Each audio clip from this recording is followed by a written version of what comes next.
Bollywood hero কিংবা কে ড্রামার নায়ক নন, তবুও social মিডিয়ায় নতুন ক্রাশ এখন সিজেপি মুখপাত্র সৌরভ দাস। সংবাদ মাধ্যমে আত্মবিশ্বাসের সঙ্গে কথা বলার ভিডিও মুহূর্তেই ছড়িয়ে পড়েছে ইনস্টাগ্রাম, এক্স ও টিকটকে। তবে শুধু চেহারা নয়, তার শান্ত স্বভাব, স্পষ্ট বক্তব্য আর ভদ্র আচরণই যেন জেনজি তরুণীদের নজর কেড়েছে।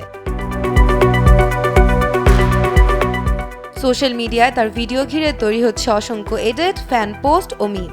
অনেকেই বলছেন সৌরভ দাস যেন ফিমেল গেজের বাস্তব উদাহরণ, অর্থাৎ এমন একজন যার আকর্ষণ আসে আত্মবিশ্বাস, সম্মানজনক আচরণ, বুদ্ধিমত্তা ও ব্যক্তিত্ব থেকে, শুধু বাহ্যিক সৌন্দর্য থেকে নয়। নেটিজেনদের কেউ বলছেন কর্পোরেট ক্রাশ, কেউ আবার মজা করে দিচ্ছেন গভর্নমেন্ট ক্রাশ তকমা। প্রতিদিনই বাড়ছে তার ভাইরাল ক্লিপের সংখ্যা। বিশ্লেষকদের মতে এই ট্রেন্ড দেখায় জেনজি এর পছন্দ বদলাচ্ছে। কেবল সুদর্শন হওয়াই নয়, বরং সংযত ব্যক্তিত্ব এবং অন্যকে সম্মান করার মানসিকতাকেও তারা সমান গুরুত্ব দিচ্ছে।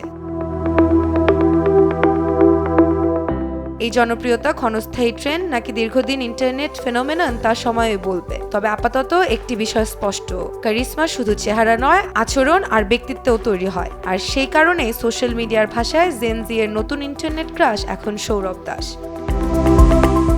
Shrabani Chanda, Daily Sun.